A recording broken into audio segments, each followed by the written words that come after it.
YouTube. This is kind of just an off-the-cuff movie review. Um, it's a movie called 14 Days in May, and it's fully available on YouTube. There are several versions. There's a version in which um, the director and the lawyer actually have a panel discussion, like 25 years later. Anyway, it's a movie from the 1980s. It's a 1987 documentary by British filmmakers working for the BBC, and it documents the exactly 14 days before the execution of Edward Earl Johnson, and nobody in the film believed he was guilty. Um, he's basically he got caught when he was 18 or 20. They just caught, I think he was just caught because of profiling. This is in Mississippi. He's an African American, and his alleged victims were Caucasian. So, 1980s Mississippi. Basically, what happened is, elderly woman was assaulted, and then the same person killed a police officer. So, he got picked up for it, Edward, and the police basically took him in a van and started driving into the countryside, just like, that Sopranos episode with Adriana. And so there was nothing he could do. So they forced a confession out of him because the police basically told him, hey, you could just disappear right here and nobody would care. So he got arrested, he got convicted. He pled guilty. He was forced to plead guilty, but he was only 18 or 19 at the time. And so he started serving time, and I think he served, I don't want to keep looking at the Wikipedia page, but 5 or more years. So at the time of his execution, he was only 25 or 26 years old. And it's a movie that really sticks with you. The title is 14 Days in May, like in the month of May. And it's not the 1-4 Arabic numeral. It is the word 14 with an F. So you search that on YouTube. You should be able to find it. It's only 90 to 100 minutes, and it really speaks to that concept that was I think coined in the Holocaust about the banality of evil. It really, I mean, you really get that from this movie, because everybody is so nice and courteous, and the prison warden even makes a point to his employees that you better be respectful, be courteous, do not be disrespectful to him or his family, because there were actually people on the prison staff who were excited about executing somebody. Prior to watching this movie, I've seen it probably 3 or 4 times since, but prior to watching this movie, I was, conflicted. I couldn't give you a yes or no answer with regard to whether I believed in the death penalty or how I felt about it. But after watching this movie, it just really sticks with you, and you develop the sense, or at least for me, I developed the sense that just as a concept, the entire concept of a death penalty is just wrong and cruel and inhumane. And I don't think it really matters. I don't think it makes a difference if the person is guilty or they're innocent.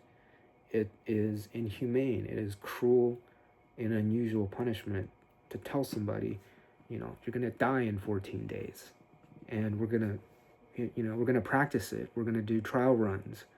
It was a gas chamber. So, yeah, another Holocaust reference. Literal gas chamber. But yeah, you follow him for all 14 days, and man, this guy I just felt so bad for him. I wish I could, I wish it was a fiction movie, but I wish I could just reach out and just like give him a hug, because he's just so down for that 14 days. And he has amazing family. He comes from a good family and all that, and there was no evidence to prove that he committed the crime. The lady who was assaulted, the older lady who was assaulted, she knew him, and she said that it wasn't him. But the police, they get their confession, they fill their quotas, whatever, and the prosecutor fills his quota, and yeah, I mean, it's a job to these people. That's what's scary about it. It's a job to them. It's how they pay their bills. It's like me, I do office work. I push paper for a living. And to me, it's just a job. I don't really, so it's just a crazy concept. And the movie, covers everything you would expect it to cover for that kind of a documentary. So he has his last meal, his last reunion with his family. He has so much family, extended family. I want to say his name again. I don't want to get it wrong. Edward Earl Johnson. And man, is it just, it hits really hard. I definitely recommend taking 90 to 100 minutes and watching it on YouTube. Again, there's a version in which there's a panel discussion. There's also a very interesting legal dimension to it, so it's kind of like a cliffhanger. So I kind of spoiled it. He does get executed, but it's kind of a cliffhanger all the way until like the very last hour or last 30 minutes or so. His lawyer's sitting on the phone, sitting right next to the phone, waiting from a call from the Supreme Court, literally. 1980s, they didn't have cell phones back then. But yeah, no, it's terrible what happened to him. And I find it to be terrible for anybody to have to suffer through that fate, regardless of whatever crime they committed. They could be locked away for life. And plus, I mean, if you're thinking about it from other angles, it's actually cheaper to just lock them away for life. Cost about $40,000 to house an inmate per year in California, I think. But it costs several millions of dollars to put somebody through the death penalty because there's so many so-called protections, appeals, mandatory appeals, so on and so forth. So yeah, I don't really believe in that anymore. I don't believe in the concept of the death penalty, or I don't believe that it is a right punishment, or I don't believe that it's a punishment that is appropriate for a government to inflict on its citizens. Now, if the person who did a terrible thing wants to die and wants to, pay for his or her sins, then, let them kill themselves. But don't make it an act of the state. Because when you make it an act of the state, we are all complicit. We are all complicit when you make it an act of the state. And because, we live in a democracy, we have the power to change stuff like that. So we are all complicit. So, sometimes I see headlines out of certain states, 55 inmates executed this year, as if it was something to be proud of. That's not something to be proud of, man. It's not good. It's just terrible. So I really recommend you watching 14 Days of May. It is a documentary.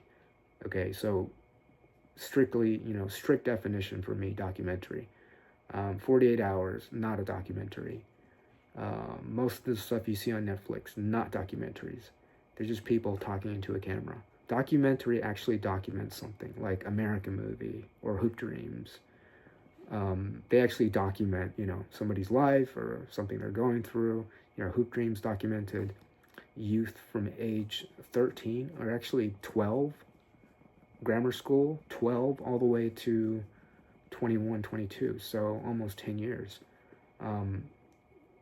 So this movie is really a gem because it's not reproducible. It's not like you can repeat the events. It's not fiction. It's real. And that's why it hits so hard, is because you know that it's real and you know that it's happened to this guy and there's nothing you can do about it. So the movie kind of really stays with you because it's very upsetting. It's just extremely upsetting. But I think more people should watch it. And if more people watch it and see how terrible it is and, the banality of evil and so forth, I think, it might have more change.